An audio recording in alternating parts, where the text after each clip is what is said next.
Salut Mathieu, je suis ravie de te recevoir aujourd'hui dans le cadre du podcast Divergent. Nouvelle invitée, nouvelle histoire à écouter. Et donc pour les personnes qui ne te connaissent pas, d'emblée, je te demanderais, voilà, comment est-ce que tu te présentes généralement? Ouais, comment tu te présenterais? Bonjour, bonjour à toutes les personnes qui nous écoutent déjà et puis merci à toi de ton invitation. Mhm. Hem, J'aime bien commencer par dire merci, je trouve ça chouette aussi. Heu, Comment je me présente? Très souvent on se présente par ce que l'on fait, c'est parfois plus dur de se présenter par qui l'on est. Du coup, je suis un être humain de la de la planète Terre. Mhm. Le mot terre, il est important pour moi parce que, comment dire? J'ai un lien très fort avec la nature et un de mes credos, c'est on se rend très souvent compte que l'homme parle de nature comme s'il n'en faisait pas partie et je trouve qu'on oublie ça et on oublie une certaine forme de puissance, cette puissance-là qui permet notamment beaucoup de résilience, on en parlera tout à l'heure peut-être, j'imagine, vu que c'est le thème de ton podcast. Mais du coup, je peux me présenter comme quelqu'un de résilient, quelqu'un qui est connecté à la nature et puis, c'est ce qui m'a permis aujourd'hui de devenir entrepreneur et de réussir à rester entrepreneur. Voilà, c'est important aussi parce que devenir entrepreneur, ça peut, prendre très peu de temps, mais en rester et vivre de son activité, c'est une autre Mhm. histoire. Voilà, donc et je suis aussi papa, d'un jeune garçon de 6 mois. C'est aussi une belle aventure. Voilà, ce que je Ok. pourrais, dire rapidement parce qu'après on peut en parler pendant des heures, mais voilà, rapidement, comment je peux me présenter, Sandra? Ok, cool. Merci déjà pour cette présentation. Et en fait, je propose un jeu directement après ça qui est ok, si tu n'es plus Mathieu Cancard et que tu es autre chose, tu peux être, je sais pas moi, une couleur, une musique, une chanson, un objet, peu importe, autre chose, ce que tu veux. Tu serais quoi et pourquoi?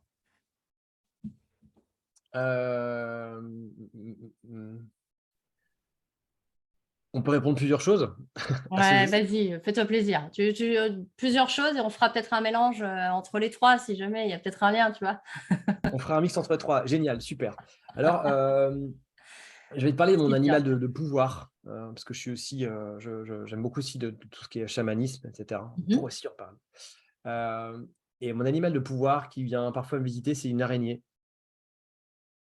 J'en ai une juste à côté de moi, là, je la vois, depuis l'endroit où je te parle.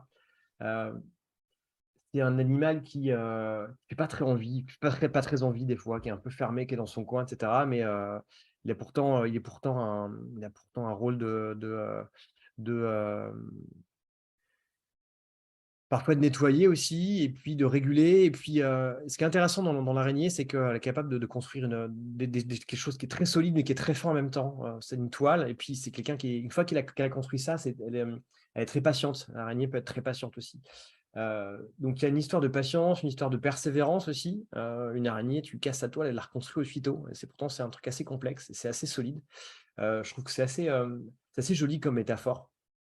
Heu je ne sais pas pourquoi cet animal-là est venu me visiter plusieurs fois dans certaines cérémonies chamaniques, mais c'est un animal qui me suit. Voilà et c'est pas l'animal vers lequel je me serais tourné si tu m'avais posé la question. Mais du coup, c'est intéressant de voir le lien que j'ai avec l'araignée et puis, ça va très bien aussi quand on développe notre activité sur le web parce que, ouais, je suis entrepreneur sur le web principalement. Du coup, forcément, l'araignée qui tisse sa toile, qui prépare, qui attend, qui met en place des systèmes aussi. La toile, c'est un système. On pourrait aussi faire le lien avec, la permaculture, qui est la création de systèmes, parce que je pratique aussi la permaculture dans mon jardin. Je continue ma Mm. présentation en même temps. Tu as vu? Tout ce que j'ai pas dit, je le dis maintenant. Ouais, c'est Permaculture, bien, c'est chamanisme, parfait. hop, voilà C'est le but, c'est le but. et donc voilà, à travers cet animal qui est, à côté de moi, donc voilà, ça pourrait être une araignée. Mhm. Ça pourrait être une araignée et puis, une araignée un peu plante aussi, parce que j'aime bien les plantes. Il y en a plein autour de moi là, il y a mon jardin et cetera, donc je sais pas quelle plante je serais, mais c'est un peu le même système, la plante qui a toutes ces informations dans une petite graine, qui pousse doucement quand les conditions sont réunies, qui est capable d'être, d'une très grande force aussi. On a l'impression que la nature est fragile, mais pas du tout, que nenni mon ami. Tu vois des arbres qui sont centenaires et qui sont capables de soulever du macadam et cetera, qui sont extrêmement puissants. Il y a une résilience aussi qui est absolument incroyable dans la nature, donc voilà, une araignée un peu plante comme ça. Voilà, on va imaginer une sorte d'araignée un peu plante avec des racines, qui pousse et qui fait des C'est toiles. ça. Voilà. OK. Avec cette dimension, bah, pour le côté araignée, donc ce que je retiens, c'est vraiment cette dimension, en tout cas qui toi te fascine, c'est, à la fois, elle tisse quelque chose qui est, solide, qui est pérenne, qui est durable. En même temps, face à voilà, quelqu'un qui détruirait enfin quelque chose ou quelqu'un, on s'en fout, qui détruit sa toile, elle a cette faculté de quand même le reconstruire sans cesse, heu et d'avoir la patience d'attendre que, voilà, elle a fait son taf, elle a mis en place le système. Mmh. Après, elle fait confiance quelque part au fait qu'à un moment donné, il y aura quelque chose, quelqu'un, qui va venir dans son système, qui va entrer dans son système et qui va Oui. pouvoir, Mmh. il y a cette notion-là. La patience aussi, ouais, c'est ça, enfin, je vois la foi et avec la plante, ça me fait penser au mycélium, tu sais, ce Ouais. notion de réseau, c'est tissé, donc c'est peut-être plus aérien la toile évidemment, à l'extérieur, on va dire, mais il y a un peu ce Mmh. réseau aussi que tu peux avoir dans le sol quoi, finalement. Toi qui es C'est très, ça, ouais. dans la Mmh. culture, je pense qu'à mon avis ça doit te parler, mais c'est cette notion de mycélium entre les arbres, enfin, tu vois, le lien qui est un champignon comme ça, et qui tisse sa toile, entre les différents éléments. Donc Oui, tout c'est à aussi un fait. système à part entière. Mmh. C'est ça et tu parles d'entre l'aérien et le terrien, c'est quelque chose que j'aime beaucoup cultiver aussi, dans mes routines matinales parfois, il m'arrive imaginer un torus autour de moi en fait, je fais vraiment un lien entre, le ciel et la terre, parce que je pense en tant qu'être humain, on est aussi ces sortes d'antennes-là, Mmh.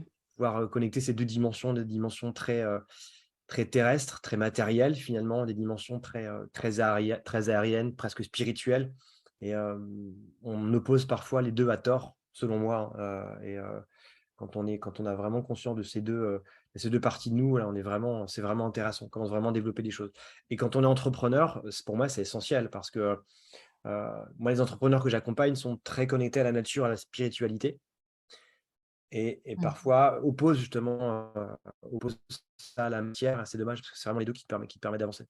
Donc on peut être très spirituel, très connecté et accepter aussi, bah, d'augmenter son chiffre d'affaires, d'être en croissance, et cetera. Les 2 sont, comment dire? Pour moi interconnectés et Sont avoir ces 2 compatibles. consciences Ouais, en c'est même temps, ça. ça permet vraiment d'avancer Mmh. d'une manière qui nous correspond, en fait. Mmh. Mmh mh. OK, cool. Donc ouais et puis tu as mentionné déjà plusieurs fois cette notion de ton rapport à la terre et donc je serais curieuse, bah, le propos du podcast, c'est justement d'écouter des histoires uniques et singulières.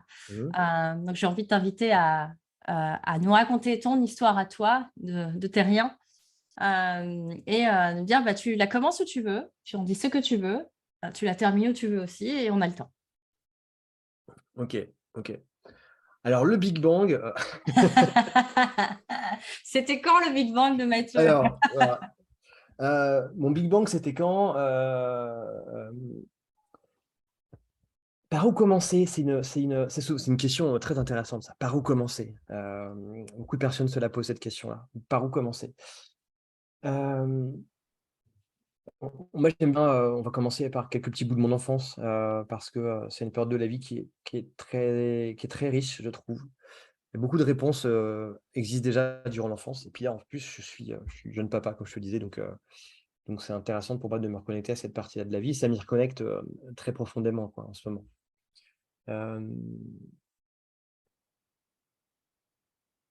Eh bien, j'étais passionné en fait quand j'étais gamin et moi qui ne l'est pas quand on est enfant, mais heu, j'aime bien cette période-là parce que j'étais déjà pas mal connecté à la nature aussi, je participais aux tâches du jardin, et puis, un côté très, très créatif aussi, par les dessins, de par la musique, qui me nourrit encore beaucoup aujourd'hui. Qui me donne aussi la force de continuer certaines choses et quand j'accompagne des entrepreneurs, j'aime beaucoup aussi les reconnecter à cette période-là de leur vie qui est extrêmement riche parce que quand on se pose la question de comment je crée ma boîte, comment je peux me connecter à qui je suis, comment mieux me connaître et cetera. Il y a énormément de réponses dans notre passé et dans l'enfance notamment. Mmh. Donc se reconnecter à cette partie-là de sa vie, c'est souvent très, très émouvant et donc ce qui m'apporte beaucoup d'émotions, ce qui me fait aussi du bien parfois, c'est de me dire, voilà, si je me voyais, je pouvais me rencontrer entre mon moi d'aujourd'hui, mon moi de, je sais pas, quand j'avais 6 ans, par exemple, qu'est-ce qu'on pourrait se raconter, quoi? Mmh. Et tu fais ça avec différentes périodes de ta vie et ça peut être très, très émouvant aussi. Et c'est un exercice une petite activité, un petit exercice que je peux t'inviter à faire, enfin que j'ai invité les auditeurs à faire, c'est de vous imaginer en fait, pourquoi pas en méditation, en état de conscience un peu modifié, d'essayer de créer ce dialogue-là avec, qui vous étiez il y a quelques années. C'est très puissant. Il est possible que vous tiriez une petite larmichette aussi également, mais voilà, de quelle manière on peut dialoguer avec qui on était quand on était gamin, de quelle manière ce gamin-là pourrait communiquer avec nous. Hem, voilà, et ça peut être intéressant et de s'envoyer de l'amour comme ça à différentes parties de notre à différents moments de notre vie, c'est assez intéressant. Ça permet aussi Mmh. d'apporter du pardon, d'apporter du courage aussi, et puis, à l'enfant qui peut te taper sur l'épaule en disant: «Bah, n'oublie pas qui j'étais». Ça peut être Ouais. très puissant et puis toi, dans certaines périodes de ta vie, où tu galères, tu peux aussi te dialoguer avec cette personne-là à ce moment-là, dire: «Écoute», te prendre dans les bras et dire: ça va aller mon coco, regarde là où j'en suis aujourd'hui, tout va bien se passer», quoi. Voilà pourquoi je parle de l'enfance. Je digresse, hein, tu vois? Donc Non, mais c'est je pense que c'est important aussi, tu vois, mmh, de pouvoir amener le propos aussi du podcast, c'est justement ouais, l'histoire qui va permettre aux personnes d'avoir des clés, des pistes, en tout cas, quelque chose qui puisse l'inspirer et je pense que tout le monde, à un moment donné, peut se retrouver, ben, dans ce que tu viens de partager mmh, heu, qu'est-ce que je dirais à la moi d'il y a quelques années? mmh. Ou moi, j'ai même la version, tu sais, du futur où c'est: «OK, je suis au dernier jour de ma vie, qu'est-ce que je me dirais à moi aujourd'hui?» Ouais, ouais, ouais, ça pique un peu des fois ça. Ouais et mais dans les 2 sens, parce que, bah, Ouais, moi, quand je vais voir il y a eu une période de ma vie où quand j'allais voir, mon enfant, enfin ma petite Sandra, elle me disait: ouais. «Mais bordel, qu'est-ce que tu fous, quoi?» Mmh. C'est pas du tout ce qu'on avait convenu. Ouais, on avait pas prévu ça, hein. C'est pas pour ça que Oui, je c'est suis ça. là. On Ouais, n'avait ouais, pas dit ça. Nous, on avait dit qu'on vivait notre meilleure vie, quoi. Là, c'est qu'est-ce que tu ça, fous? c'est ça. Mais, c'est un peu le message de la vie, qu'on oublie aussi. C'est-à-dire que, enfin, le message de la vie, c'est: «Vis tes rêves». On est clairement designé pour ça, on est conçu pour ça. On nous a mis, c'est pas qui je sais pas qui est «on», hein, mais voilà, on nous a mis sur terre pour ça. Bah, il y a un peu des forces contraires aussi, qui sont, qui peuvent être celles du conditionnement. Parfois, on peut appeler ça l'éducation, tu peux appeler ça ce que tu veux, les La pressions, culture, familiales et enfin, ouais, cetera. ça, les Ouais, conventions, tout ça, tout ça. Mmh mh. ouais, qui te disent: «Pas bouger», quoi. Pas bouger, sois gentil et cetera, sois gentil, fais plaisir, enfin tout ce qu'on connaît, quoi, et qui peuvent nous empêcher de nous réaliser. Moi, par rapport à mon histoire, on pourra revenir après, mon credo, c'est vraiment, moi, ce qui me fait le plus plaisir au monde, c'est de faire vivre aux personnes le fait qu'elles ont plus de pouvoir qu'elles ne le pensent, qu'elles ne le croient. Pour qu'elles puissent, elles aussi, à leur tour, tu vois, rayonner cette puissance-là, ces potentiels-là, ces pouvoirs-là. Donc instinctivement, moi, de quelle manière je le mets en place? Bah, c'est en accompagnant les entrepreneurs, notamment les entrepreneurs qui sont des experts de l'accompagnement, des coachs, des thérapeutes, à aussi eux-mêmes contribuer au monde en aidant aussi d'autres personnes à évoluer, tu vois? Il y a cet effet Mmh de mh. résonance, de toile d'araignée, de résonance en fait qui fait que du coup, c'est quelque chose qui est vraiment, le plus important au monde pour moi, c'est ça. Et mon histoire est singulière par rapport à ça parce que, donc juste après mon enfance, heu si tu veux, moi j'ai pas été vraiment, ou j'ai pas vraiment donné mon accord à ça, parce que j'avais aussi ma responsabilité de pas, aller chercher mon pouvoir par moi-même, tu vois? C'est-à-dire que j'étais un peu premier de la classe, tu vois? Donc en mode, mouton premier, tu vois? C'est Seth Godin qui en parle dans un de ses livres, dans le livre Tribu, à un moment, il y a un paragraphe là-dessus, il dit que, en fait, on nous forge à devenir un petit peu des moutons. C'est-à-dire que le système éducatif est fait pour que tu as des bonnes notes parce que tu te comportes comme, un maître ou un adulte, te dit de le faire. Dans le monde de l'entreprise aussi, après, c'est pareil, dans le salarié aussi, c'est ça. Sans dire que le salariat, c'est bien ou c'est mal, mais on te conditionne pour ça aussi. Mmh mh. Hem et si tu veux, moi, j'étais très bon là-dedans. J'étais, mouton premier. Tu vois? Donc c'était intéressant, j'ai acquis des compétences et cetera, mais du coup, quand j'ai commencé à voler de mes propres ailes, à faire mes propres choix, c'était extrêmement compliqué. Parce que j'avais pas de ligne directrice à suivre en fait Parce que tu avais pas l'habitude, tu veux dire? j'avais Enfin, pas parce que l'habitude, tu ouais. avais pas été façonné à cette manière-là de Ouais, prendre, toi, les décisions par toi-même, c'est ça? c'est un petit peu ça, c'est un petit peu ça. OK. Et du coup, bah, dès que j'ai été étudiant en fait, ça a été, très freestyle quoi, très extrêmement freestyle. Donc après heu j'ai découvert pas mal de choses, heu, j'ai fait pas mal d'expériences qui ont été, certaines très belles, d'autres plus douloureuses et hem et j'ai vécu une période en fait assez noire de ma vie qui a duré, presque 10 ans. dans lequel j'ai connu pas mal d'addictions. J'ai connu des périodes aussi, où je peux dire que j'ai connu la précarité quand tu as pas trop d'appart, que tu dors un peu dans des squats et cetera. Ouais, tu pas trop, que tu as plus de papier d'identité, plus de carte bleue, plus de compte en banque. C'est un peu une forme de marginalité, de précarité, donc voilà, on peut utiliser ce mot-là. Heu et c'est des périodes de vie qui ont été très intéressantes parce que tu es en mode un petit peu tu es en mode débrouille, en fait. Tu es en mode débrouille, tu sais pas ce qui va se passer, tu vis l'instant présent de fait parce que tu peux pas faire autrement. Voilà, donc heu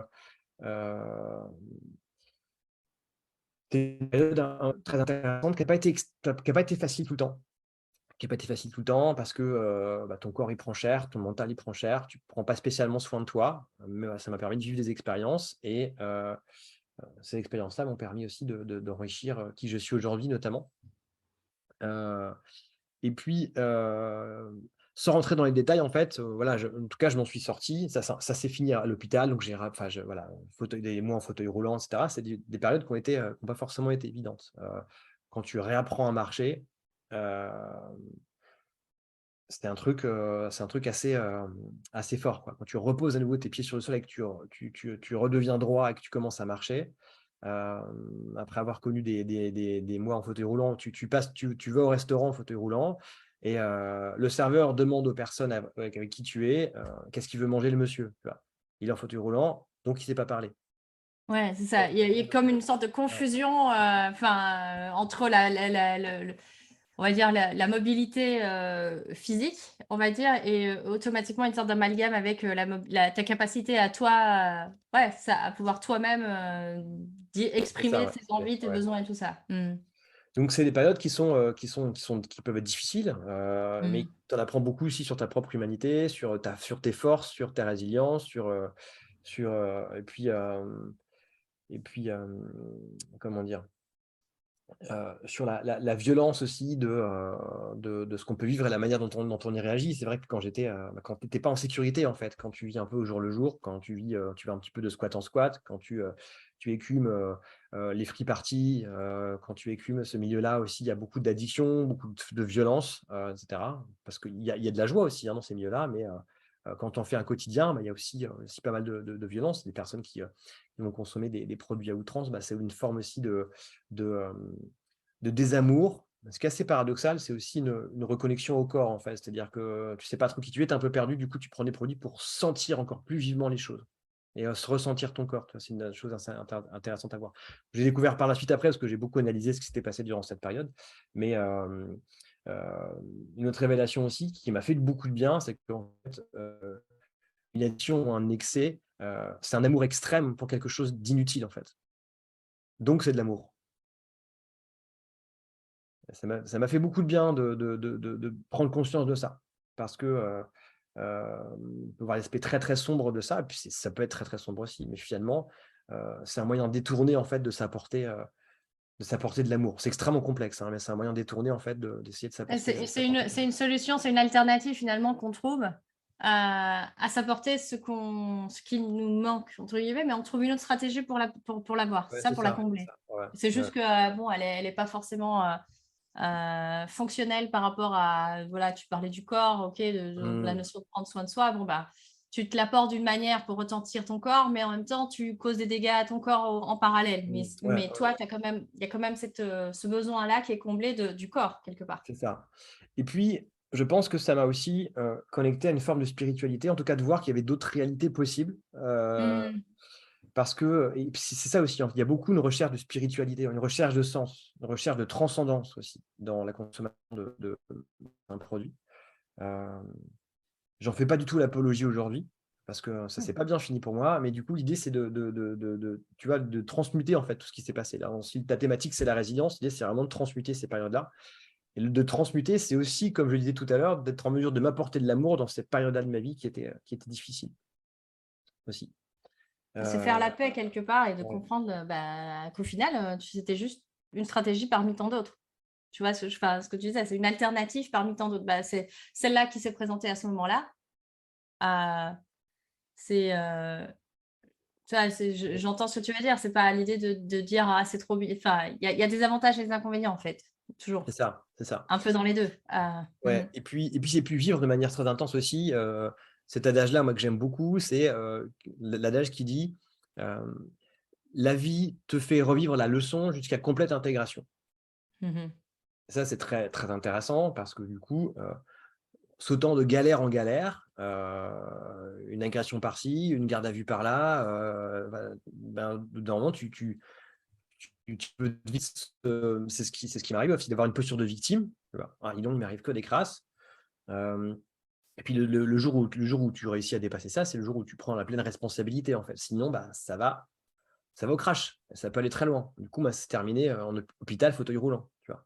Mmh, Heu, mmh. c'est pas passé loin, tu vois? Et du coup, la très, très belle leçon qui est très puissante, c'est voilà, la vie te représentera à nouveau la leçon jusqu'à complète intégration. Mais si tu comprends pas une fois, elle va te la présenter de manière un petit peu plus virulente la deuxième fois, Mmh. tu vois? C'est comme si elle augmentait un peu le degré Ouais, d'intensité c'est: du «Oh, du il de comprend du pas». elle augmente le volume, quoi, on va C'est un peu dire. Elle ça, ouais. augmente Tu vois, le tu as ta volume.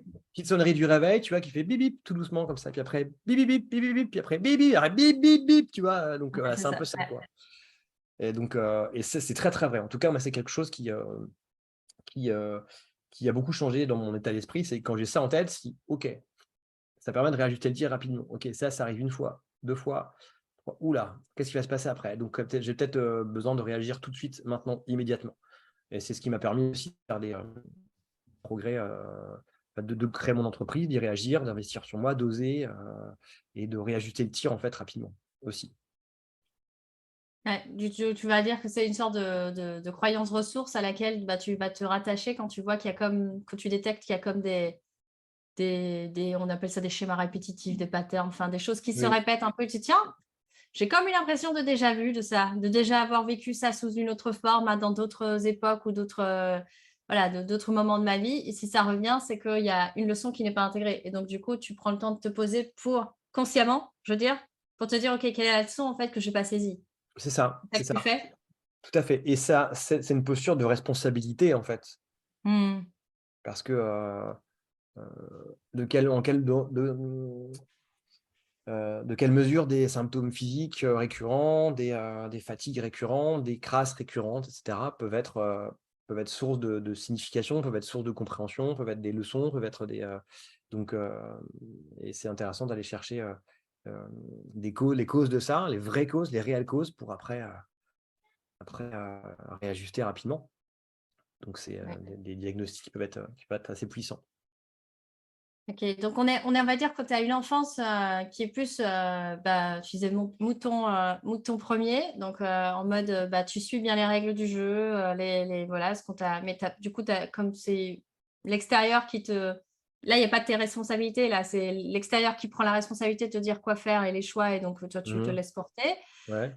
Puis il y a le moment où tu arrives à, bah, tu passes l'adolescence ou enfin l'âge adulte, on va dire ça comme ça, jeune adulte où tu vas expérimenter plein de choses et tu vas découvrir le fait de: «Ah ben, je dois prendre mes propres Mmh. responsabilités et faire mes propres choix et cetera». Mais tout est nouveau parce qu'on t'a jamais appris et que du coup, bah, tu fais des choix quelque part par défaut Mmh. peut-être parce que ça se présente et tu te dis: «Ouais, pourquoi pas?»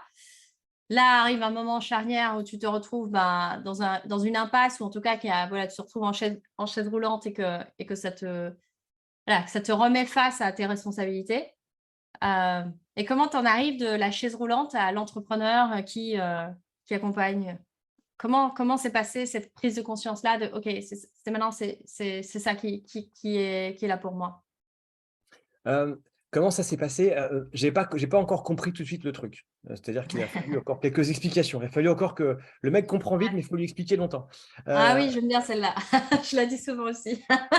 Je comprends vite, mais il faut m'expliquer longtemps. donc j'avais pris le credo de dire: «OK, j'ai vécu des galères, donc je vais aider aussi moi les personnes à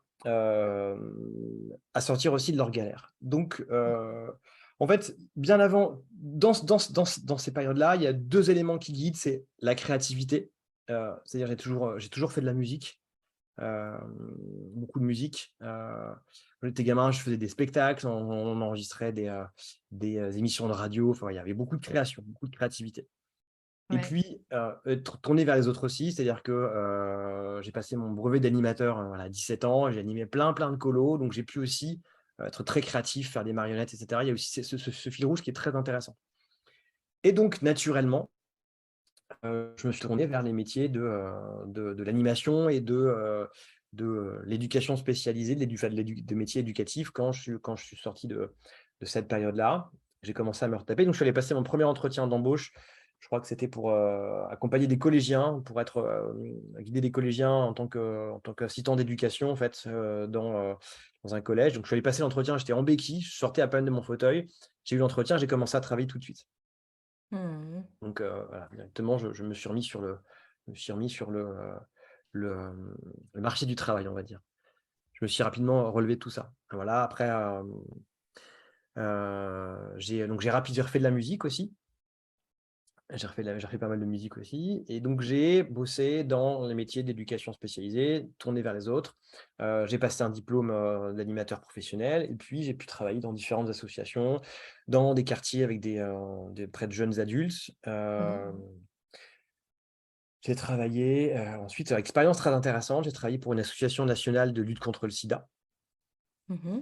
Donc si tu veux, c'était un peu, une manière d'aller encore chercher, inconsciemment, tu vois, le côté un petit peu sombre, tu vois? Parce que du coup, quand on parle de VIH, on parle de contamination, par voie sexuelle, on parle de contamination aussi par, tout ce qui est consommation de produits, tu vois? Donc j'ai de nouveau fait face à ce public-là, mais sauf que j'étais un peu de l'autre côté de la barrière. C'est-à-dire qu'au lieu Ouais. d'être, donc c'était peut-être aussi une manière aussi de me prendre en charge à travers le temps, tu vois? De Mmh. m'apporter aussi de l'attention à travers le temps. Puis du coup, vu que je connaissais parfaitement, ce milieu-là, j'ai pu accompagner des personnes intéressantes. C'était une association de santé communautaire, donc l'idée, c'est de pouvoir, un peu la santé par les pairs, l'éducation par les pairs. C'est-à-dire qu'on prend des personnes qui ont vécu, hem, une La problématique très situation. spécifique, qui ont vécu telle Mmh. situation pour accompagner des personnes qui aujourd'hui vivent telle situation. Voilà. Ça leur permet d'être, enfin, tu fais office de tuteur de résilience, tu leur montres aussi que c'est Ouais, possible, non? Ça leur c'est donne un ça. peu l'espoir de que peut-être que, vu que toi tu étais dans ce cas-là, plus tard et qu'eux ils te voient là, entre guillemets «dans leur idéal», de leur point dans la po comment je veux dire? Dans leur, situation actuelle, Mmh, ils voient à travers toi la situation désirée et donc ils se disent que c'est peut-être possible pour eux, que c'est si toi tu ça. l'as fait, qu'il y a quand même peut-être un OK. chemin, Ouais, ouais, que tu peux ouais, tout à guider ces fait. personnes-là, ouais. Mmh. C'est ça et on fait, si tu veux et là, c'est là que j'ai appris aussi, c'est là que c'était déjà les prémices, en fait. Dans cette association, c'est les prémices de ce que j'ai pu faire après en en coaching notamment, c'est on parlait de, réduction des risques. Réduire les risques, c'est prendre la personne où elle en est et partir de ce qu'elle possède déjà en termes de levier pour l'aider à avancer par rapport à ses connaissances, par rapport à sa vie et si tu veux, on apprenait les personnes qui étaient en détresse, en grande, grande détresse, à faire le moins pire dans le pire, on va dire, tu vois? Donc, on distribuait notamment du matériel de consommation à moindre risque, donc c'était, par exemple, des seringues propres. Mmh. Donc on accompagnait des personnes peut-être à s'injecter, OK, mais à le faire d'une manière qui réduise les risques, tu vois? C'est ça. Donc évite de C'était les partager petits ta pas, en seringue. fait. C'est ça, des petits pas, des tout petits pas. Donc si au lieu de prendre 2 seringues, 2 fois la même seringue, tu en prends 2 différentes, c'est déjà un petit pas. Si tu désinfectes ton bras avant de et cetera, c'est des petits pas. Donc on était vraiment là-dedans. Et Mmh. là, tu es dans le non-jugement si tu veux, parce que, tu vis des trucs qui sont un petit peu hardcore. En plus, on faisait en plus du domicile. On faisait de l'aller vers, c'est-à-dire qu'on allait dans la rue, on allait dans les domiciles, on allait dans les squats, on allait dans les foyers, tu vois? Donc j'ai senti des odeurs j'étais capable de sentir des odeurs de 25 pieds différents dans la même journée, tu vois? Je mets un peu d'humour, mais c'est voilà, j'ai pu, aller vraiment accompagner des personnes dans Ouais, dans vraiment en situation de grande détresse où personne d'autre n'allait, quoi. Donc on avait ouais, notre c'est ça. camion et on faisait aussi du dépistage du VIH et des hépatites. Donc on était en mesure parfois d'annoncer des sérologies. C'est des tests rapides, donc on était en mesure parfois en quelques minutes d'annoncer des personnes des sérologies ou, peut-être la contamination à une maladie qui n'était pas spécialement sympathique, quoi. Ouais. Donc Mmh. il y a vraiment tout ça, voilà, je t'annonce un truc. Donc du coup, ça m'a vraiment appris posture d'égal à égal. Là, tu as pas de posture haute. Tu vois, quand tu annonces à Ouais. quelqu'un qu'il atteint d'une hépatite, ou qu'il atteint du VIH, bien sûr, hein, c'est des tests qui doivent être confirmés derrière, tu vois? Mais il y a un taux Une de confiance, probabilité de déjà, probabilité qui est ouais. assez élevé quand même. Donc voilà, ça, c'était une expérience très marquante. Et puis, notamment, travailler des personnes aussi sur, sur le côté presque identité de la personne. Il y a des personnes qui étaient concernées par notre association, c'était aussi des personnes qui étaient en recherche de genre, donc des personnes qui étaient transgenres, par exemple, des personnes avec des sexualités multiples. Et là, tu as toute la complexité d'identité aussi qui est vraiment assez intéressante parce que, Ouais. Mmh. ouais, parce que du coup, et puis cette notion d'identité, bah, elle revient aussi beaucoup maintenant dans mes accompagnements, mais par exemple, une personne qui se construit en étant atteinte d'une maladie, comme l'hépatite C par exemple, et qui en guérit, une personne qui peut d'être suivie d'un espace, une personne qui peut connaître un état dépressif très profond juste après. Parce qu'elle s'est construite dans cette histoire de résilience, dans cette histoire de lutte, je veux vaincre une maladie. À partir du jour où je la guéris, bah, je ne suis plus dans cette communauté de malades de l'hépatite C. Peut-être que je me suis fait des amis en adhérant à des associations, en faisant partie de communautés, et cetera. Et du jour au lendemain, je suis guéri. Et du coup, je n'ai plus d'objectif, je n'ai plus de but. Mmh. C'est assez intéressant parce que du coup, même pour les personnes qui peuvent être, aussi on peut dire le mot toxicomanes ou dépendantes en tout cas, elles sont dans cette identité-là, parce que je suis Mmh. quelqu'un de dépendant, donc on peut s'occuper de moi, donc c'est tout à fait normal que l'assistante sociale me donne des bons pour aller, au Restos du Cœur, c'est tout à fait normal que et cetera. Et hem et là, il y a une notion d'identité, de responsabilité, enfin c'est des thématiques qu'on retrouve si tu veux dans le coaching, Ouais. hein. Heu, Carrément, ouais. Mmh. du coup, j'ai vécu de l'intérieur, quoi. Et heu et donc en étant, dans cette période-là, en fait, j'étais vraiment dans une recherche de sens et j'étais sur une recherche de sens. J'ai fait plusieurs rencontres, dont une rencontre extrêmement importante, une des plus belles de toute ma vie qui est, celle de ma compagne actuelle qui elle était, qui m'a reconnecté en fait à la nature aussi parce qu'elle faisait elle faisait des études en phytothérapie. C'était quelque chose qui m'intéressait, mais j'étais très préoccupé, mentalement par mon travail qui prenait énormément d'énergie, hein. C'est-à-dire ce style de boulot, tu as des difficultés à laisser tes valises au boulot, quoi. Voilà, parce Mmh. que ce que tu vis dans ta journée, c'est pas spécialement enfin, c'est très dur de réussir à avoir des espaces pour, en parler. Il y en avait très, très peu en plus dans cette association parce que ce qui est très paradoxal dans ces associations, c'est, on t'apprend à prendre soin, mais il y a peu de choses qui prennent soin des salariés ou des bénévoles dans ces associations-là. C'est ce que Ouais. j'allais dire, parce que finalement, c'est des personnes qui se mettent au service des autres, qui voient quand même, toute la complexité et toutes les facettes de l'être humain. Ouais. Hem et j'allais demander, est-ce que du coup, c'est un peu, tu vois, comme, dans certains métiers, où justement quand tu es face comme ça, genre les policiers, les pompiers ou ces gens-là, bah, après ils ont ils peuvent avoir un suivi. Bon, ils vont pas forcément y accéder, ça c'est une autre histoire. Mmh. Mais, du coup, dans des associations comme ça, je me posais la question justement que voilà, toi quand tu es là-dedans, quand tu au quoti parce que c'est au quotidien, tu vois? Tu te retrouves enfin, Mmh. Ouais. ça s'enchaîne, tu as pas le temps d'avoir, tu vois, un moment de sas où tu te dis: «OK, je sais pas moi, le docteur, une fois toutes les lunes», si c'est un bon docteur, on va dire c'est comme ça, Mmh. il se retrouve à avoir un patient qui meurt, sur sa table d'op, par exemple. Il peut être pris en charge et arriver à gérer ça. Mais là, quand c'est au quotidien, tout le temps, que tu rencontres, X personnes sur la journée, que tu dois annoncer des «mauvaises nouvelles», on va dire, entre guillemets, des choses comme ça, qu'est-ce qui était mis en place et comment tu gères ça donc finalement? Qu'est-ce qui était mis en place? Il y avait il y avait des régulations qui étaient mises en place, mais finalement ces régulations-là, elles servaient plus à nous expliquer en équipe, à mieux communiquer en équipe que finalement à gérer tout ce qu'on avait pu, rencontrer. Ah, c'était plus par rapport à comment fluidifier, C'est la ça. la la la co Ouais, la communication entre vous, quoi? c'était ça et finalement, il y avait très peu d'espace où on pouvait déposer les choses Mmh. parce que, bah, forcément on est tendu toute la journée, donc forcément la tension elle apparaît entre collègues.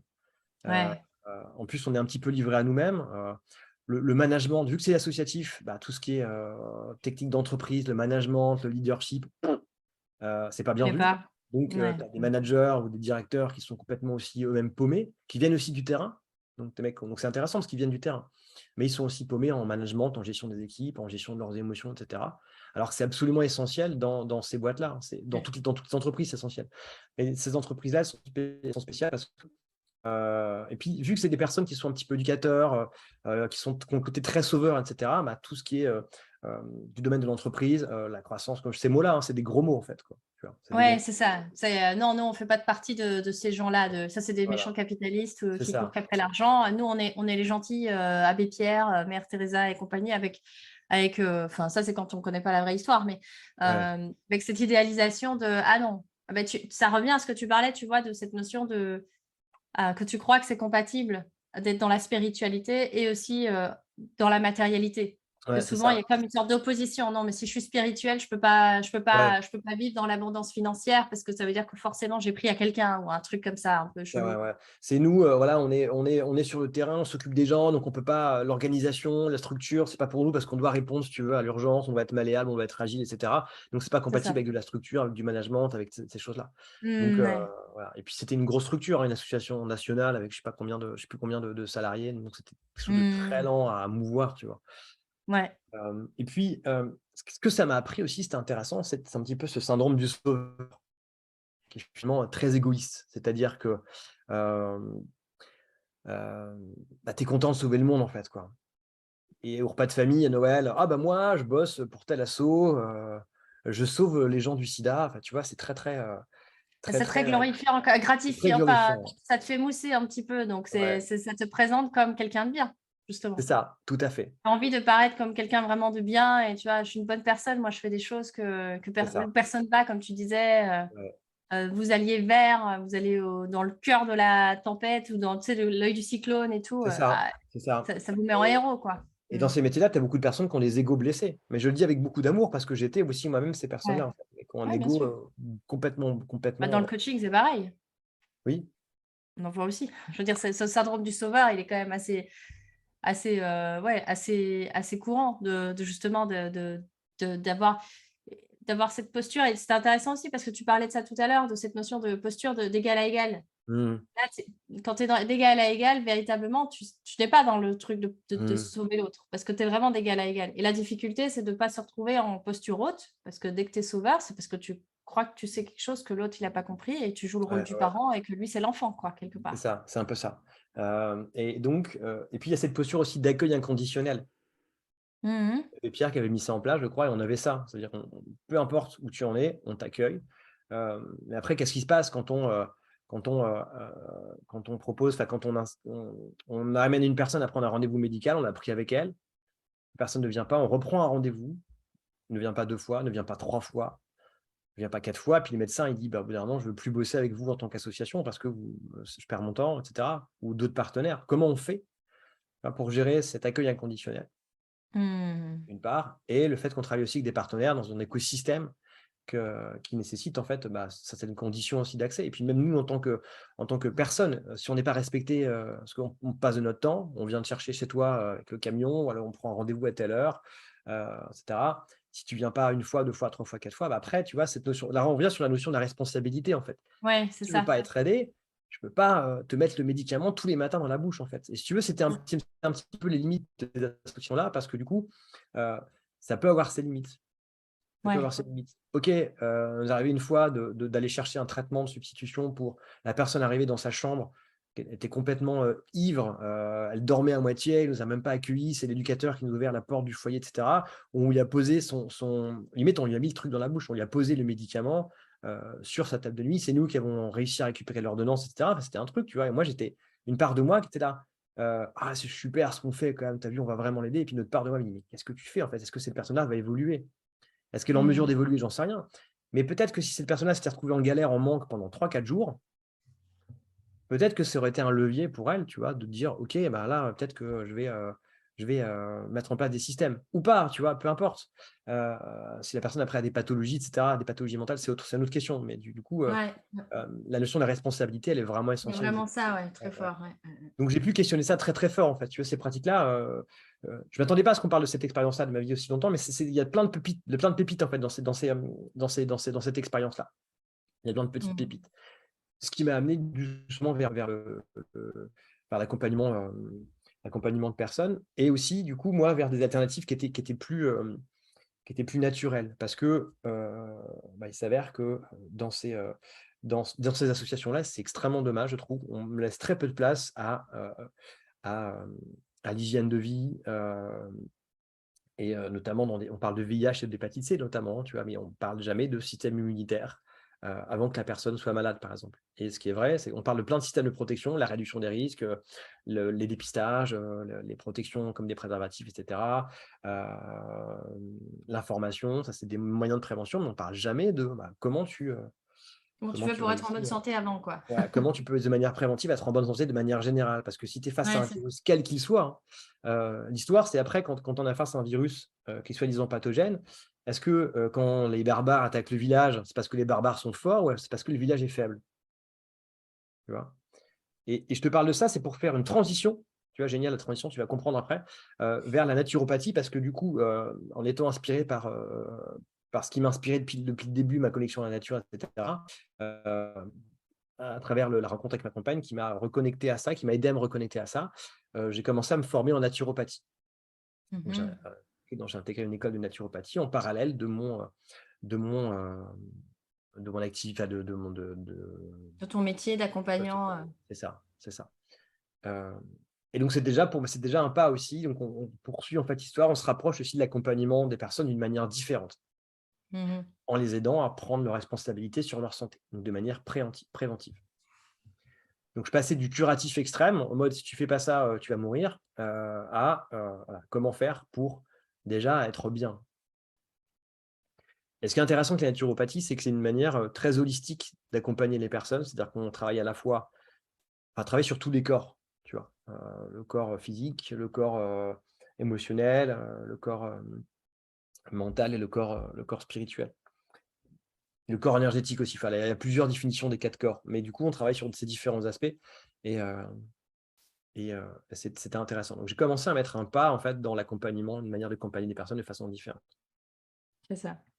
À travers la naturopathie et donc en plus qui te reconnecte à cette nature qui, enfin, tu vois, c'est en lien, j'imagine avec, tu parlais que dans l'enfance tu étais déjà à faire des tâches dans le jardin et tout ça, donc il y avait Mmh. déjà cette envie d'être d'être en lien avec la terre, Ouais, heu, avec ce besoin, avec mes mots, ça va être un besoin d'ancrage en tout cas qui était déjà là, ouais. puis qui finalement, est un peu comme un fil conducteur. Tu peux, tu vois, quand tu parlais de créativité aussi, c'est quand même quelque chose très, plus en lien avec, l'aérien pour reprendre, tu sais, l'image comme on disait, de Mmh. l'araignée et du mycélium, mais, avec ces dimensions-là. Et donc tu te retrouves à te reconnecter à une approche plus globale aussi, C'est ça, plus holistique à travers la mmh, nature. c'est ça. Mmh mh. Et là, en fait, et là, tout s'accélère. Et là, Et il y a là comme une avance rapide. et là, que se passe-t-il? Et là, que se passe-t-il? Ben, il se passe que, bah, très rapidement, je commence à prendre conscience de ça, à appliquer aussi ce qu'on étudie en naturopathie, à, commencer le yoga et Mmh mh. puis, faire des rencontres aussi dans l'école de naturopathie, commencer à connecter avec des formes de spiritualité très pratiques aussi, bah, comme le yoga finalement, comme le chamanisme, aussi par les rencontres que j'ai pu faire à travers cette école. Hem Et puis là, bah, il commence à y avoir une dissonance qui est presque douloureuse entre, ce vers quoi j'aspire et ce que je fais tous les jours. Mmh. Donc mon niveau de conscience par rapport à ça et mon niveau de conscience par rapport à ma responsabilité dans le fait de changer les choses et par rapport à, la dissonance dont je viens de te parler, bah, mon niveau de conscience, il augmente vis-à-vis de ça. Donc ça commence à être douloureux, commence à y avoir de la friction. Mmh. Ouais, ça. Mmh. Heu mon côté sauveur est encore un peu là et je veux en fait faire changer les choses dans l'association. Voilà, pour pouvoir, améliorer aussi, le quotidien des autres salariés et cetera, notre manière de travailler. Mais ça bouge pas, il y a beaucoup de résistance. Bah, donc du coup, qu'est-ce qui se passe? Je fais une demande de rupture conventionnelle, heu et ça, c'est une bonne chose parce qu'elle a été acceptée. Donc ça m'a évité la démission. Dans tous les cas, c'était pas grave parce que, je serais allé. Parce que c'était décidé de quitter cet assaut-là et donc ça, c'est arrivé à peu près au début de la, comment on appelle ça? On l'appelle crise sanitaire, on l'appelle, peu importe, voilà, bref. Ouais, Ouais, au début de 2000, on va dire une date, tout simplement. C'est quoi? C'est mars 2020, je crois? Ou c'est quand ça a commencé? Je sais même plus. ouais, c'était mars 2020, je crois, voilà et du coup, en fait, c'est là que je commence à démarrer mon activité. En fait, j'avais déjà commencé à démarrer mon activité quelques mois avant, notamment, dans cette école de naturopathie. pour faire le lien, en fait, entre mon expertise en tout ce qui était santé préventive, réduction des risques, et cetera, et puis mon approche en tout ce qui était, entretien de santé et écoute active que j'avais pu mettre en pratique dans mon métier.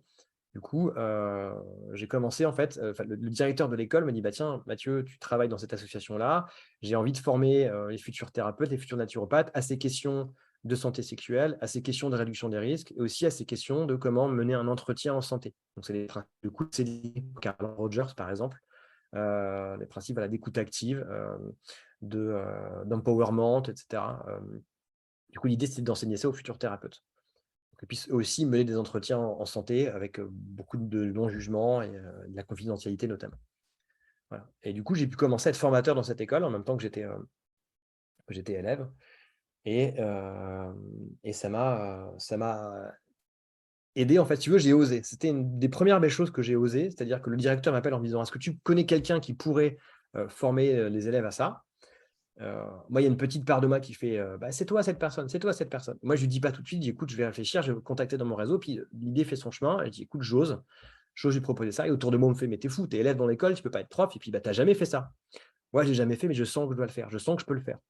Ouais. Je commence à préparer un programme de cours. Je dis: «Bah, écoute», donc je rappelle le directeur d'école, je dis: «Écoute, voilà, je peux te proposer ça, ça, ça et cette personne qui peut faire ça, la personne que tu cherches, c'est peut-être moi et si c'est moi, bah, je verrai les choses comme ça, on pourrait faire ça, ça, ça comme structure de cours» et cetera. Donc je lui envoie les documents.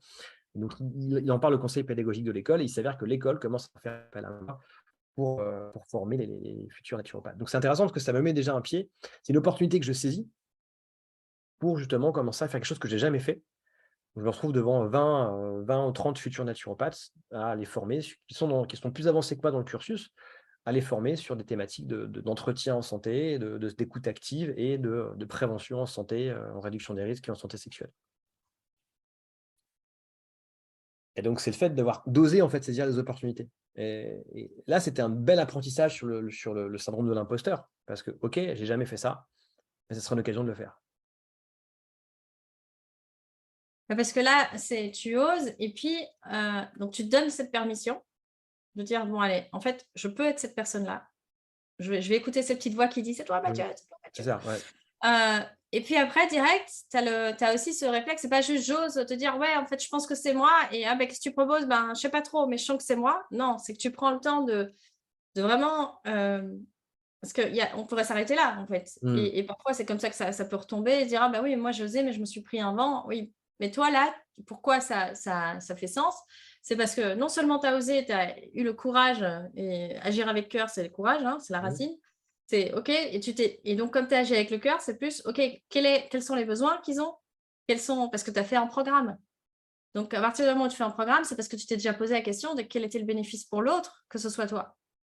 Que finalement, tu étais déjà dans cette dynamique de: «OK, comment est-ce que je peux apporter de la je sens que c'est moi, OK, je l'ai jamais fait certes, mais si je savais comment faire, comment je ferais?» par rapport à là où ils en sont.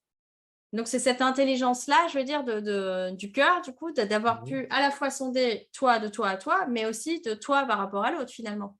Qui fait que, bah, tu as pu expérimenter, oui, tu étais pas, enfin toi, le syndrome de l'imposteur, c'est un peu comme Mmh. ça que tu l'as dégommé. C'est que, bah, écoute, oui, je l'ai peut-être jamais fait, mais si je devais le faire, ben, ça ressemblerait à ça, tu vois? Ouais. Mais tu avais Et déjà c'est ce mmh. truc cette permission a été donnée, quoi. De dire: «Ben, OK, si tout était possible, ben, je le ferais comme ci, comme ça» et puis, à voir avec l'autre. Je trouve ça Mmh. intéressant parce que tu proposes et puis après, c'est eux qui disposent finalement. Et en t'écoutant en miroir, je me rends compte que c'est une stratégie de réussite qui est assez payante, hein, de saisir l'opportunité et d'y aller, de proposer quelque chose, même si je l'ai jamais fait. Et c'est un peu ce qu'on étudie aussi en marketing parfois, hein. Tu crées une offre, avant et tu la crées avant et tu la vends avant de l'avoir construite de A à Z si tu veux et mais Ouais. ça Un groupe pilote, c'est pareil, ouais, ouais. Mmh mh. ouais et une 2e réussite que j'ai pu avoir, c'est qu'en fait, bah, juste j'étais formateur, je me suis dit: «Je vais commencer à faire des formations, notamment en présentiel». Bon, bah, du coup après arrivé, ces histoires de confinement, et cetera, et du coup, bah, plus possibilité de faire des formations présentielles, donc j'ai commencé à me développer en ligne Mmh mh, mmh. et j'ai fait jouer mon réseau aussi. J'ai commencé à échanger avec différentes personnes de mon réseau. J'avais une connexion avec une entreprise nationale, une assurance en fait et du coup qui cherchait à former des personnes au sein de leur entreprise.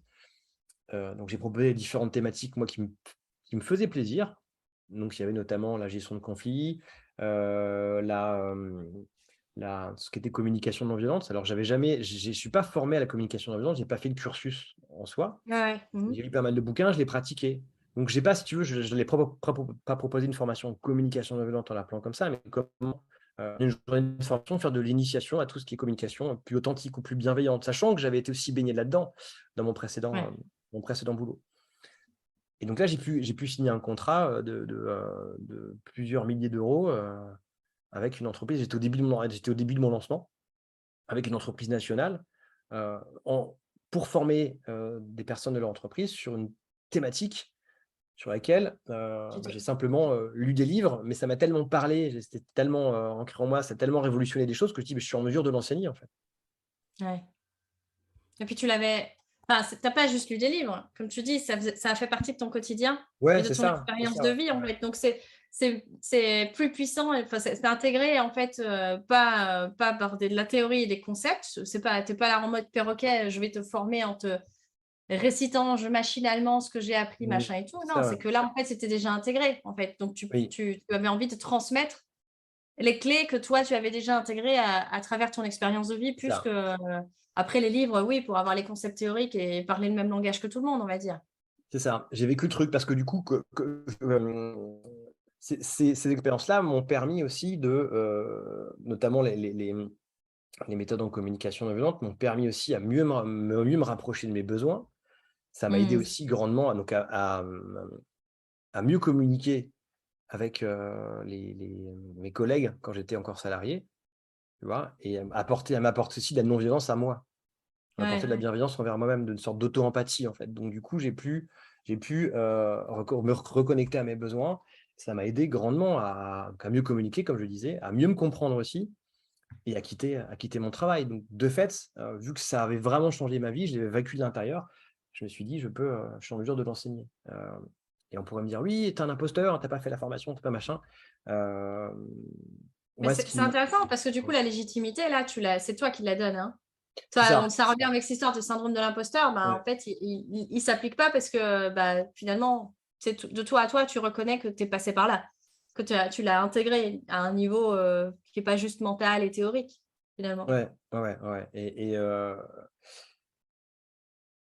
et puis cette entreprise-là renouvelle avec moi tous les ans, donc c'est, donc du coup, ça montre que ce que je propose, C'est ça. et Si l'entreprise re-signe chaque année, c'est qu'elle est contente et satisfaite de ce que tu proposes. Ouais. il Mmh. y a des résultats, il y a des résultats. Mmh. Et en C'est plus, ça. ils ont un système comment dire? De satisfaction, questionnaire de satisfaction Des participants. des participants et voilà, bon, les résultats sont là, donc voilà, c'est des, des éléments qui montrent on peut aussi créer cette chance-là et aller chercher sa légitimité. C'est ça. Ouais. OK. Et tu arrives alors du coup à ce moment-là où bah, tu oses finalement, tu sens cette dissonance, tu finis par, faire la rupture conventionnelle, Mmh mh. tu commences à proposer, bah, de la formation, en entreprise et comment tu en arrives et tu développes du coup, ton réseau enfin, il y a voilà, il y a l'après, mars 2020 qui fait que le présentiel est plus, voilà, est limité. Du Mmh. coup, tu te retrouves à passer en distanciel, enfin avec, les outils d'aujourd'hui C'est ça, ouais. et c'est comme ça que tu développes du coup ton activité, en ligne quoi, je veux dire? Tout à fait, ouais. Je développe mon activité en ligne et du coup, bah, j'apprends les ficelles du web marketing. Je fais plein Mmh. d'erreurs. Je fais aussi plein d'erreurs. Plein d'essais-erreurs, ouais. Plein Mmh. d'essais-erreurs, mais plein, hein, où je perds de l'argent, du temps, où, je fais de la publicité Facebook, sur un positionnement complètement bancal, donc je perds plein d'argent et puis, donc plein d'événements comme ça et puis tu as ton entourage à côté qui fait: «Alors ça marche ton truc?» «Ouais, je me plante tous les mois mais mais je continue». Donc j'ai persévéré et puis, C'est bah, il là, arrive un moment où, bah, tout le chèque avec lequel tu es parti, mmh. le travail ne suffit plus, et Et qu'est-ce que je voulais dire d'autre? Et puis, il faut du coup, il faut manger, quoi. Il faut y aller. Donc, je mets en place des choses et je réagis justement. Donc, la vie te répète, te répète la leçon jusqu'à complète intégration. Finalement, moi, je me positionne, en fait, je fais l'erreur au lieu de partir là, tu vois, j'ai pas appliqué ma stratégie de réussite. C'est-à-dire que vu que c'était nouveau pour moi l'entrepreneuriat, là, j'étais un petit peu dans un manque de légitimité aussi. En plus, hem j'avais pas fait de formation de, heu, de coaching pur et dur en soi. Je me suis formé à la PNL, la naturopathie m'a amené plein d'éléments parce qu'on apprend aussi à accompagner les personnes. Mmh. J'applique le développement personnel dans ma vie tous les jours. Voilà, quand je fais du yoga, quand je fais de la méditation, quand je change d'hygiène de vie, quand je comprends la puissance des effets cumulés, hem, heu quand je pratique le chamanisme, quand je suis accompagné par des mentors, des sages et cetera, quand je lis des bouquins de sagesse ancestrale, quand je pratique tout ça, en fait. Ça m'apporte aussi beaucoup d'éléments, mais du coup, dans ce milieu-là où c'est très concurrentiel, c'est un peu yang aussi, hein, tu vois?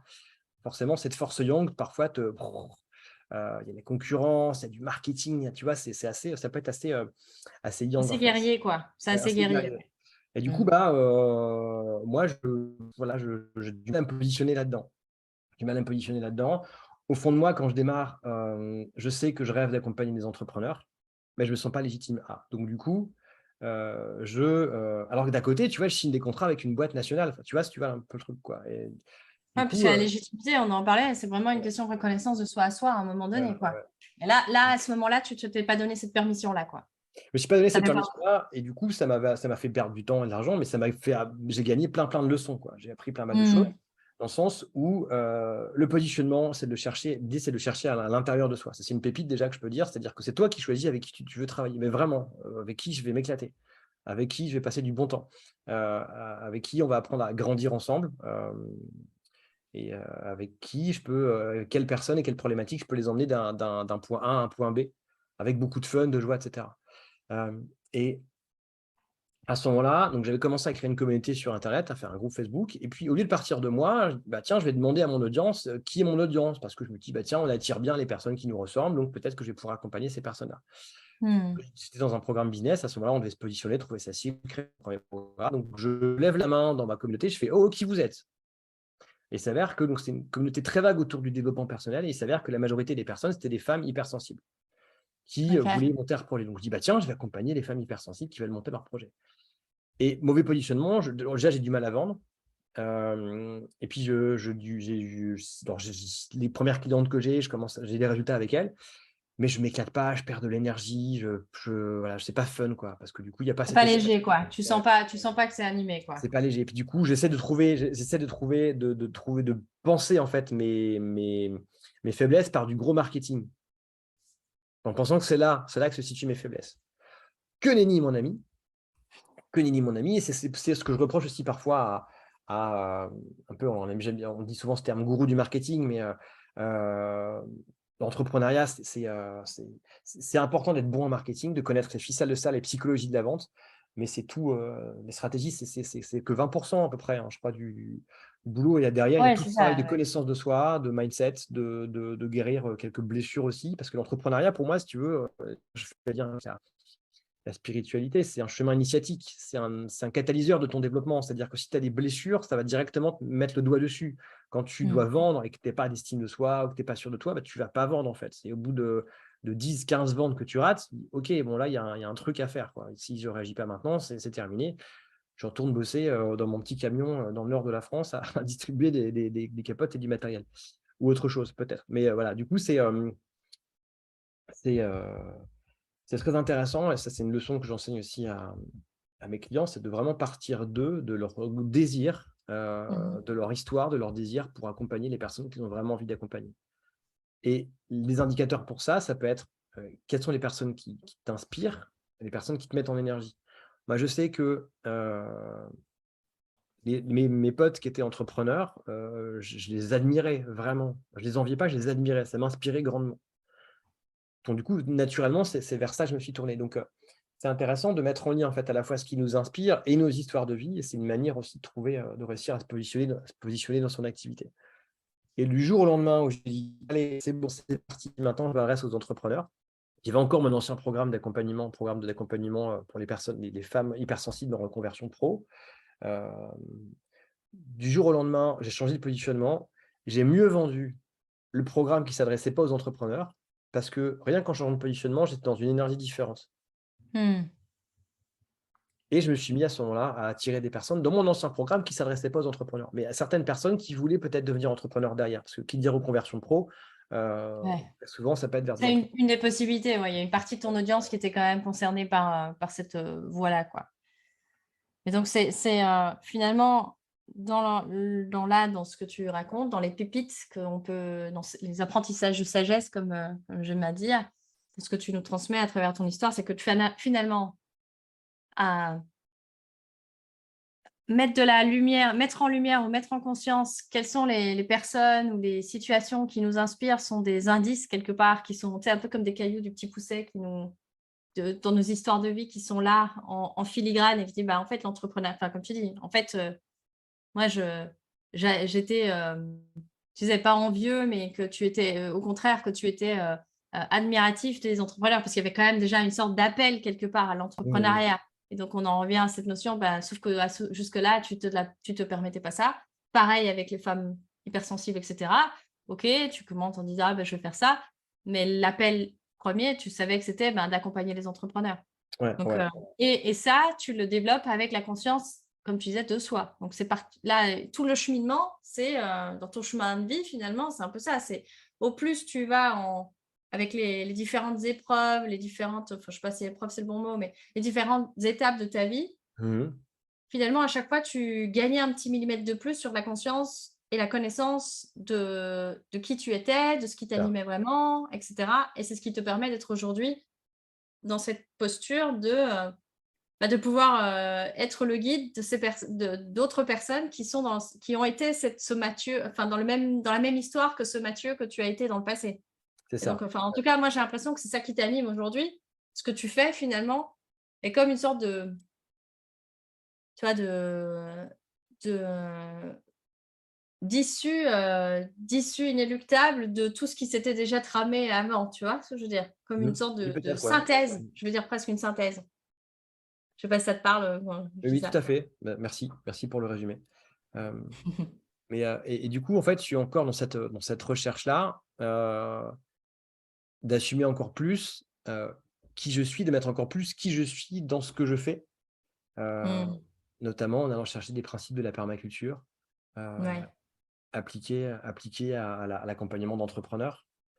Parce que finalement, ce sont des lois universelles, qu'on peut retrouver aussi, dans, dans les pratiques spirituelles, et puis c'est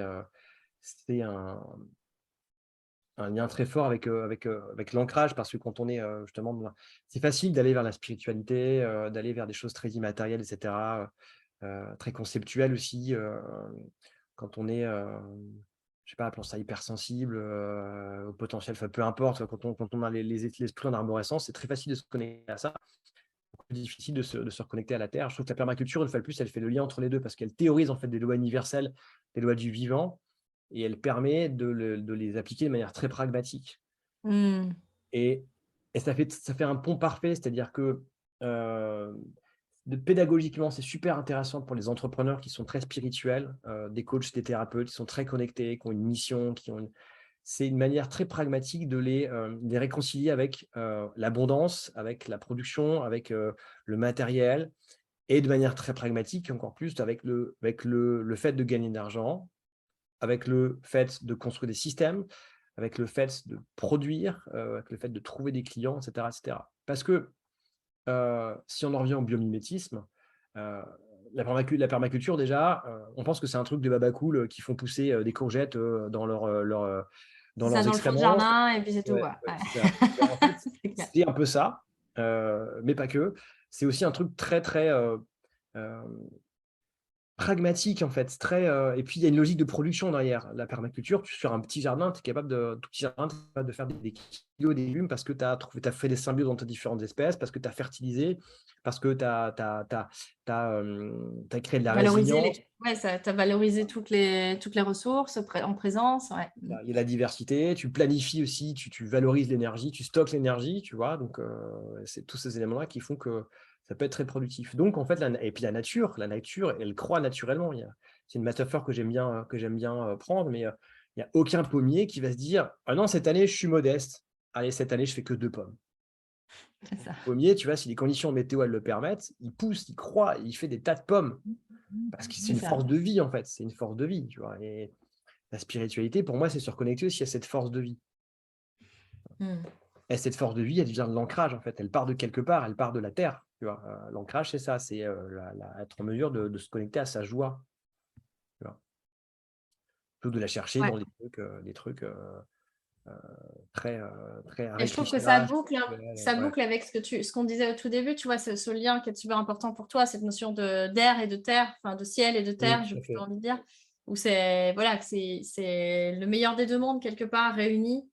Et dans ce que tu proposes aujourd'hui, c'est voilà, il y a l'ancrage, la joie qui va être Mmh, plus la terre, l'humus, ce qui nous nourrit aussi, avec, cette force de vie et cette, voilà, la partie plus ciel, c'est où on est ça. plus, dans la spiritualité, hem, dans qu'est-ce qui est possible? Enfin, tu vois, il y a un peu qu'est-ce qui est Ouais, ouais, possible et ouais. comment je le matérialise, en fait? Il y a un peu comme un pont entre les 2, et souvent, effectivement, on a l'impression que, hem qu'on est dans cette, séparation de ces 2 choses-là, alors que la allez, le liant quelque part, la toile que toi tu tisses, c'est de pouvoir permettre aux personnes de relier ces 2 choses-là, quoi. D'être, à la fois dans, oui, heu le plus grand que soi, la contribution et cetera, tout en étant Mmh. bien aussi dans la matière, en vivant confortablement de son activité, enfin que les 2 soient pas séparés, quoi. Finalement, tu parlais de dissonance et de séparation tout à Ouais, l'heure, mais il y a un c'est peu ça. ce truc-là de comment tu fusionnes les 2, quoi.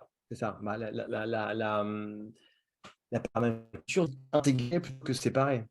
Ouais, c'est Au fond ça. Mmh. une des premières lois du vivant, c'est, comment dire? C'est, ouais, c'est l'intégration, en fait. C'est, Mmh. de quelle manière hem, comment dire? Je suis en mesure d'unifier Comment les je éléments. rassemble, ouais, c'est ça, Ouais. comment je rassemble tous les éléments, quoi. OK. Hem je vois en tout cas qu'il y a pas mal de choses où tu finalement dans ta stratégie de résilience et même j'ai envie de dire de divergence parce que souvent les 2 sont liés, heu, tu vis des expériences, tu les, il y a des tu parlais de stratégie de réussite Mmh. littéralement toi. Ta stratégie de réussite à toi, c'est ça, c'est que, OK, même si tu n'as pas fait quelque chose, c'est quelque part te donner la permission à ce moment-là de la faire, de dire: «OK, ben, en fait, Mmh. ouais, je suis capable, c'est bon, les choses vont se mettre en place» et quelque part une sorte de foi ou de lâcher prise. Enfin, si on parle de Mmh. spiritualité, je vais parler plutôt de foi, et en même temps très pragmatique. Tu as dit plusieurs fois ce mot-là, le côté pragmatique, tu Mmh. vois? Quand tu expliquais, bah, voilà, après j'avais fait un programme. Ça, c'est pragmatique. Il y a une part de foi qui dit: «OK, je vais pouvoir le faire» et une part de pragmatisme en disant: «Voilà ce que je te propose».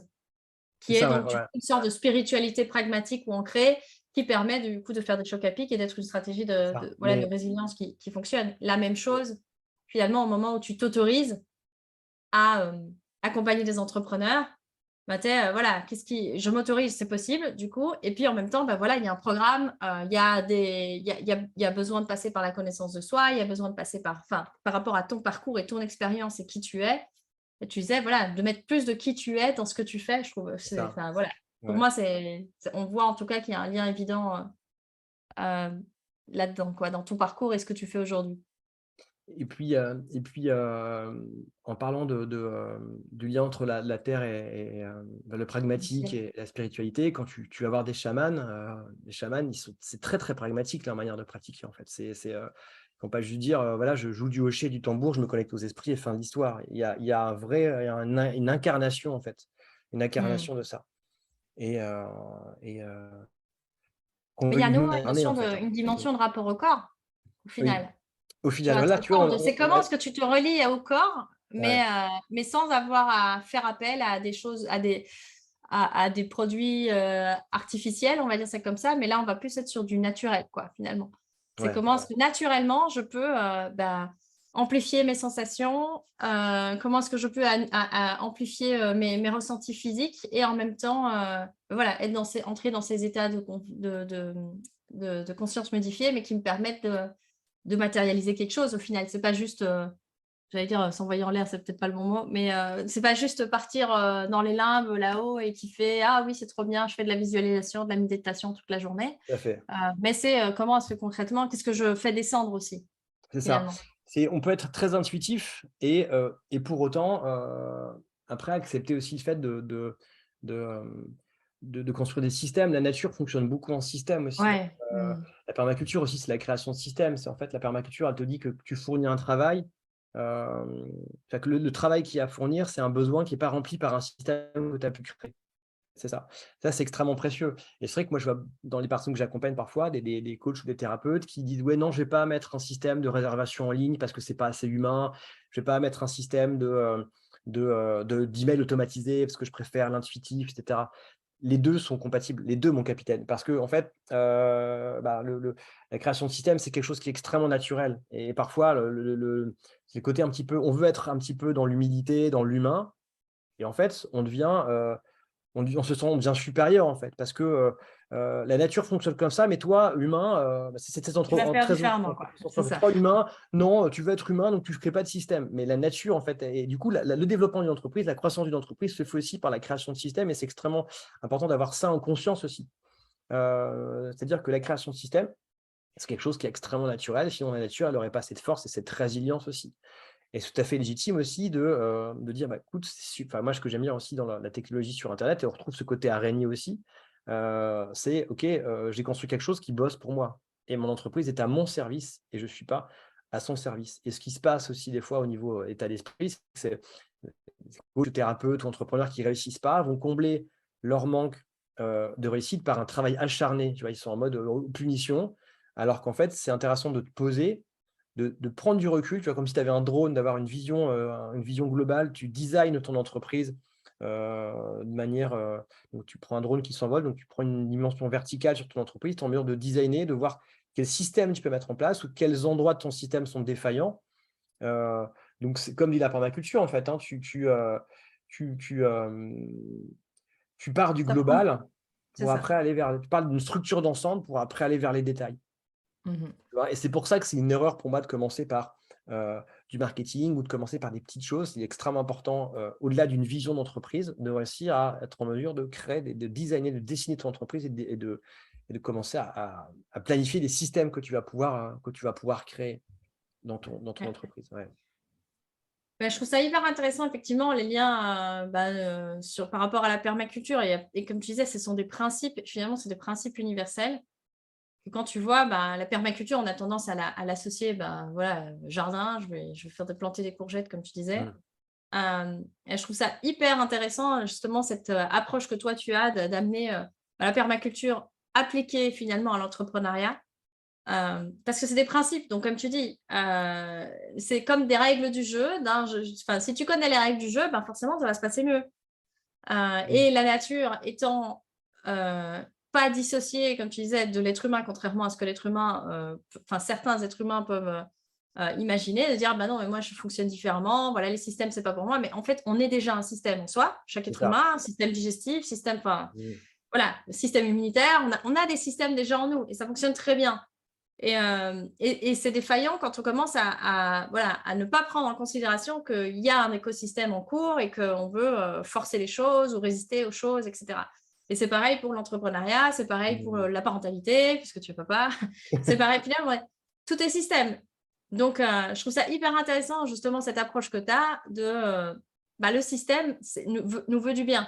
Après, quelque part, c'est le système que l'on crée, celui qui est naturel, pas le faux système créé, hem, artificiellement, je veux dire ça comme ça, qui est, une stratégie, parce que ça, tu peux dire: «Bah oui, j'ai un besoin qui se réveille, je peux avoir différentes manières d'y» tu vois? Je vais en mettre en place une stratégie pour, nourrir mon besoin et il est Mmh. pas forcément, écologique pour moi ou quoi.